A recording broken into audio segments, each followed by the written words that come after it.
Welcome to the Deep Dive, where we unpack complex information to give you the most important insights.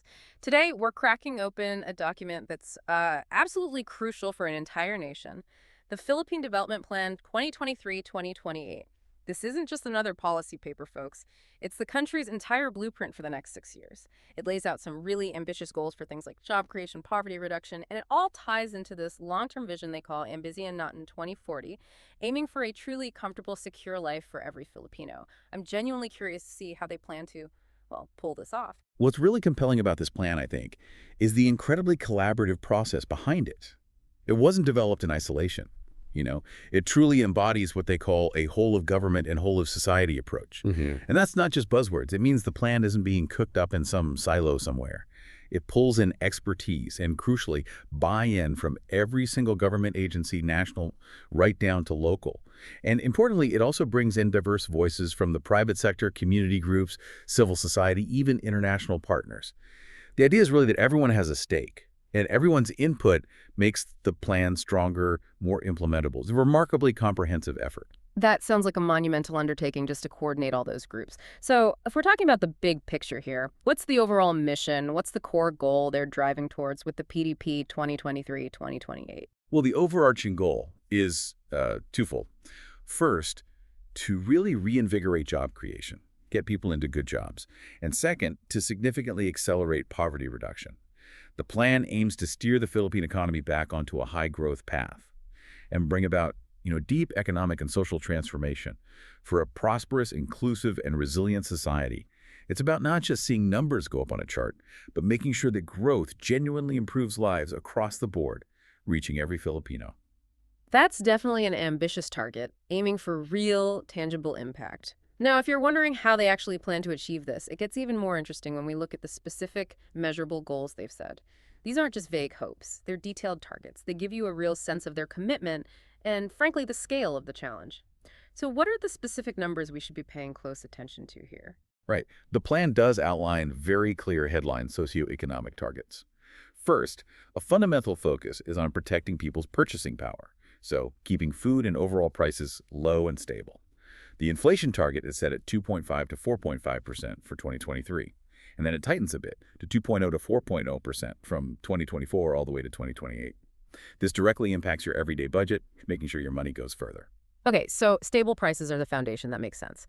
What about the overall economic engine? How much growth are they actually anticipating? Yeah, sustained high levels of economic growth are seen as absolutely necessary, crucial, really, to meet that long-term AmBisyon Natin 2040 vision.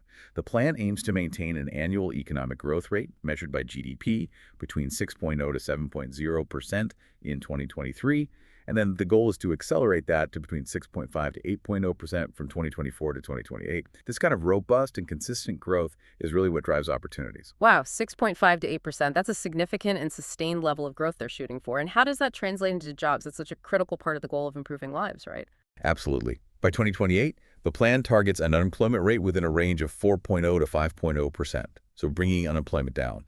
And furthermore, the percentage of wage and salary workers in private establishments think formal jobs is aimed to be within 53 to 55% of total employed by then. So this isn't just about creating any job. It indicates a crucial shift towards more stable, formal employment. Jobs with better benefits and protections. Right. So it's about creating not just more jobs, but genuinely better quality jobs. Okay, what about the country's financial health, its fiscal discipline? How does the plan tackle that side of things? That's key for sustainability. The plan is to gradually reduce the national government deficit relative to GDP. It was 6.5% in the first half of 2022, and the target is to bring that down to 3.0% in 2028. So essentially, this means the government aims to, over time, spend less relative to the size of the economy than it brings in, more fiscal prudence. And additionally, the outstanding government debt as a percentage of GDP. It stood at about 63.7% back in September 2022. That's projected to be reduced significantly down to a range of 48 to 53% by the end of 2028. Reducing both the deficit and the debt to GDP ratio that quickly. That seems like a very aggressive fiscal consolidation plan. What does that kind of fiscal tightening mean in practice? Does it constrain the government's ability to fund essential services or maybe big infrastructure projects in the short term? Or is the idea that it ultimately empowers them by building more sustainable resources down the line? That's a really vital question. And yes, in the short term, this level of fiscal discipline does mean making some tough choices about government spending, no doubt about that. But the long-term benefit is seen as significant. It signals strong financial management to international markets, which can help attract more foreign investment, potentially at better interest rates. And ultimately, a healthier fiscal position frees up funds for future essential investments without relying so heavily on borrowing. It's really about building a more sustainable foundation for growth, building that long-term capacity. Okay, got it. Those are certainly clear financial benchmarks they've set. What about transforming the economy through innovation? Where does the Philippines aim to stand on that front globally? Yeah, innovation is a big focus.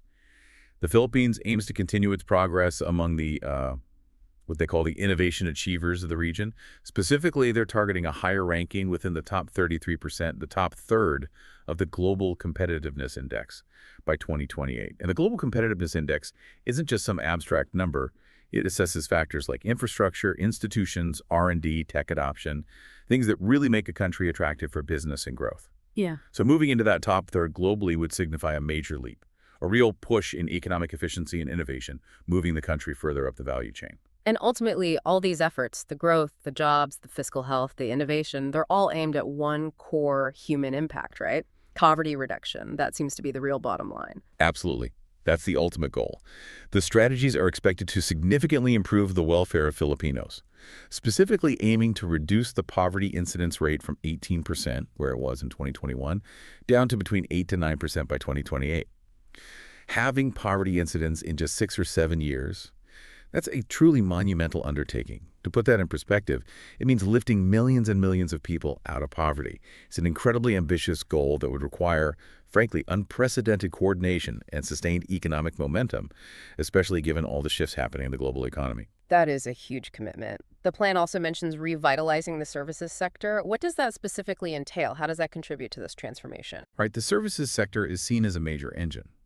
The plan envisions the Philippine services sector shifting away from lower productivity activities towards becoming a modern, productive, and resilient global leader, providing higher value-adding and differentiated services. This includes boosting the tourism sector, obviously a big one, as a driver of inclusive growth through strong partnerships with businesses and local governments. It also means harnessing the immense potential of the creative industries, information technology, and the BPO sector, the business process management sector, getting them to participate more deeply in global value chains and building a distinctly Filipino brand of tourism and culture. It's about leveraging those unique strengths. Okay, those targets are certainly clear and definitely ambitious. So how do they plan to actually get there? What's the strategic playbook guiding all these efforts? Well, it's clear the plan isn't just looking forward. It's also built on some hard-won lessons from the pandemic and the country's recent economic history. 3 core lessons seem to stand out. First, maintaining robust macroeconomic fundamentals like stable prices, manageable debt that's critical for a rapid recovery, and preventing deep, long-lasting socioeconomic scars. Second, the vitality of the economy is only as good as the country's health and educational systems. You need healthy, skilled people. And third, that whole of government and whole of society approach we talked about earlier, that's seen as absolutely fundamental to making policies truly effective on the ground. So the plan builds on tried and tested strategies, hard-won reforms, while also trying to stay mindful of emerging global and regional trends. It's evident they've really reflected on past experiences. What about the specific transformation strategies for the economic and production sectors? How do they plan to make industries more productive, more competitive? For the economic or production side, the plan emphasizes modernizing agriculture and agribusiness. That's foundational. The goal is to raise overall productivity, move Philippine products up the value chain, so not just raw materials, but processed goods. Also promoting diversification and, crucially, ensuring food security. This means investing in things like new farming technologies, improving supply chains, supporting farmers better.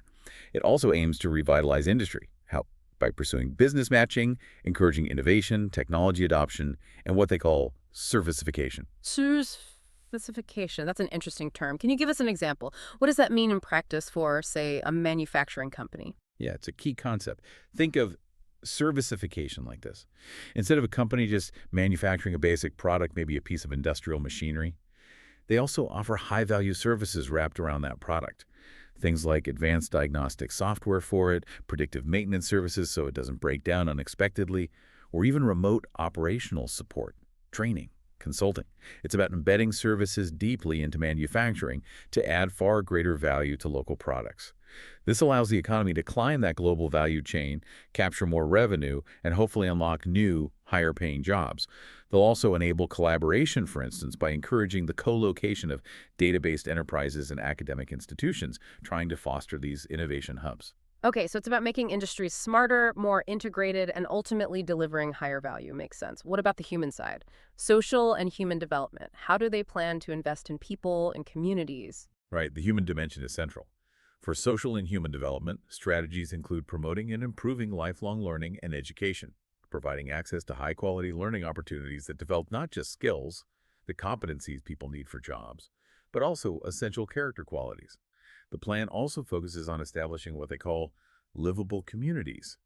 This means upgrading and planning human settlements better, ensuring an integrated use of space that brings people closer to where they work, to recreation, to good transit options, improving quality of life in cities and towns, ensuring food security and proper nutrition that's critical through better production and more effective supply management, getting food to people efficiently.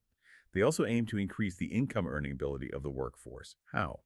Through skills upgrading and updating programs, plus better employment facilitation services, including the really crucial task of reintegrating returning migrant workers back into the domestic economy smoothly.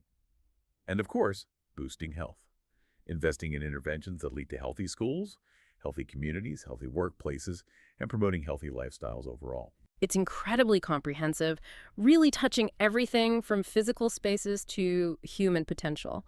And of course, to make all of this actually happen, you need strong, reliable institutions. Government needs to work well. How does the plan address that fundamental aspect? Exactly. Institutions are the bedrock. Yeah. To enable this deep transformation, the plan states that Philippine institutions will be collaborative, responsive, reliable, and efficient, delivering trustworthy, safe, and secure services. Good governance is explicitly stated as a top priority, fighting corruption, increasing transparency. They also plan to strengthen the social protection system, things like integrating safeguards into development projects, streamlining how contingency financing works for disasters or shocks, also strengthening the delivery of digital payments for cash transfers, getting aid to people faster and more securely, and expanding insurance coverage, both health and potentially other forms of social insurance. That makes a lot of sense. For listeners maybe thinking about their own interactions, what does this institutional focus, especially things like digital payments and strengthened social protection, actually mean for the day-to-day lives of citizens, say, when they need government services or help in times of need? Yeah, that's where the rubber meets the road. For ordinary citizens, this should mean a tangible improvement in efficiency and hopefully trust. Imagine, faster, more secure processing of government documents online, quicker access to social aid during emergencies like a typhoon or an economic downturn, or even receiving government benefits directly to your phone or a digital wallet.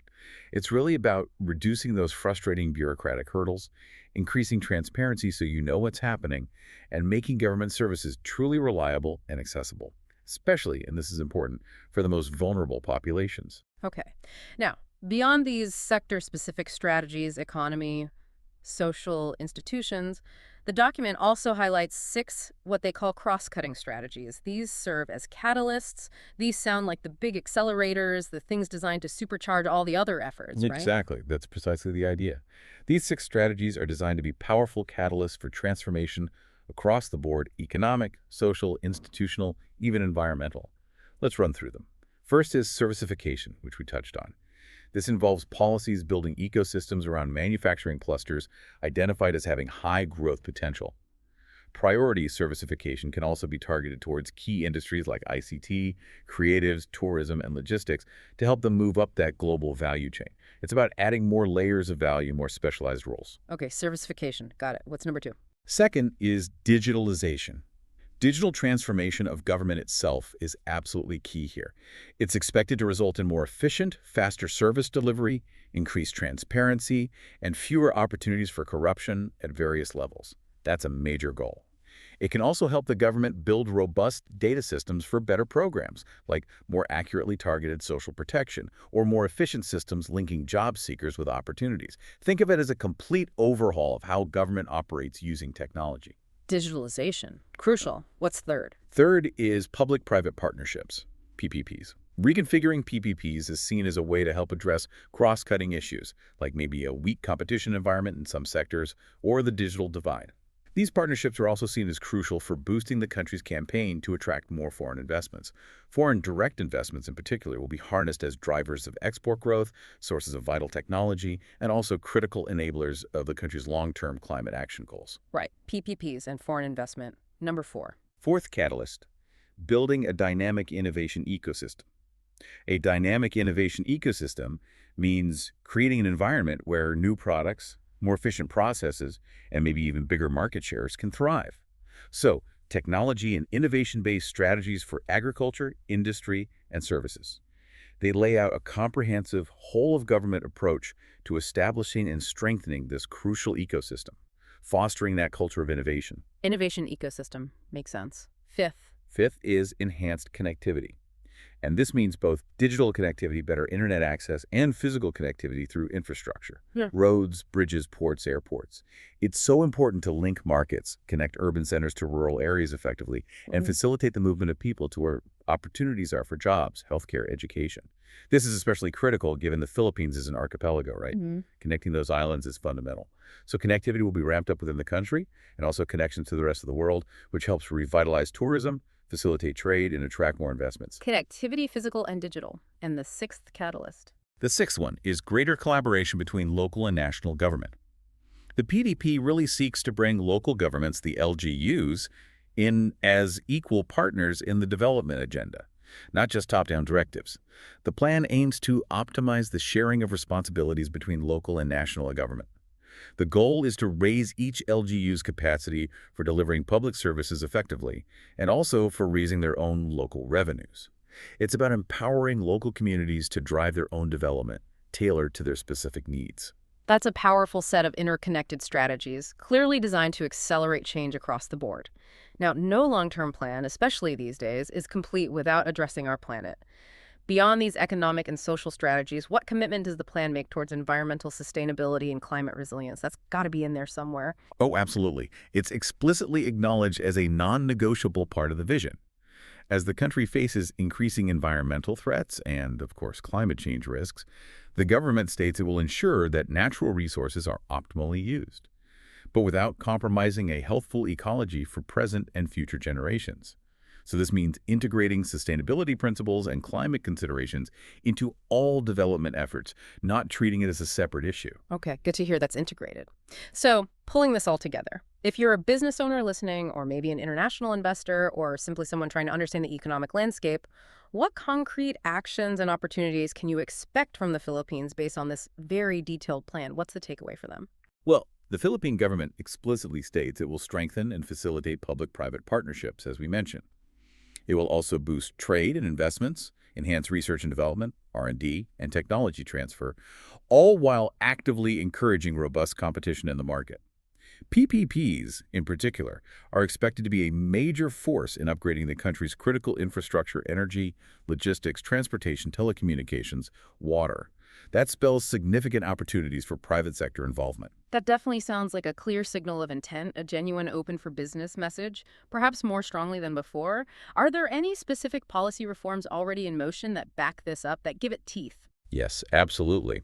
They emphasize that they're building on some recent, quite game-changing reforms to the investment environment. These include significant amendments to key laws like the Foreign Investment Act, the Retail Trade Liberalization Act, and the Public Service Act, all designed to open up sectors more to foreign participation, as well as the passage of the Corporate Recovery and Tax Incentives for Enterprises Law that's often referred to as the CREATE Law, which basically restructured corporate income tax and the whole system of investment incentives to make the Philippines more attractive compared to its neighbors. Right, so these aren't just aspirations on paper. Significant legislative changes are already enabling this shift. What about the broader market environment for businesses operating day to day? What can they expect in terms of regulation, competition? The plan states that policies enabling open and competitive markets will complement these legislative reforms. The goal is really to make it easier for companies, both domestic and foreign, to compete fairly and to innovate, while, of course, upholding consumer protection standards. Businesses are, in theory, being assured of lower transaction costs, less red tape, a healthier, more predictable regulatory environment, and protection from anti-competitive practices. It's a very clear message. Through the strategies identified in this plan, the Philippines is truly aiming to regain its position among the most dynamic economies in Asia and the world. That's the ambition. Wow. Okay, that was a truly comprehensive and really insightful deep dive into the Philippine Development Plan 2023-2028. We've covered a huge amount, everything from those specific inflation and growth targets to the really ambitious job creation and poverty reduction goals, right down to the detailed strategies for transforming the economy, developing society, strengthening institutions, and those 6 crucial cross-cutting catalysts. It's a truly comprehensive blueprint for a nation's future. It really is. And when we connect all these different pieces back to the bigger picture, it becomes clear that a plan like this, it isn't just about setting ambitious goals on paper. It's really about the incredibly detailed, coordinated, and collaborative effort that's required for a shared national vision like their AmBisyon Natin 2040 to actually become a reality. So as you, our listener, reflect on everything we've discussed today, maybe consider this. What do you believe is the single most crucial element for development plan of this sheer scale and ambition to truly succeed? Is it the political will at the top? Is it the underlying economic conditions? The strength and efficiency of the institutions? Or perhaps something else, like the sustained engagement and participation of its own people? Something to think about. Indeed. A great question to ponder. And with that, we've come to the end of another deep dive. We genuinely hope this has given you a much clearer, perhaps more nuanced understanding of the Philippines' strategic direction for the next 6 years, and how all these interconnected elements, the targets, the strategies, the reforms, are intended to come together for their long-term vision.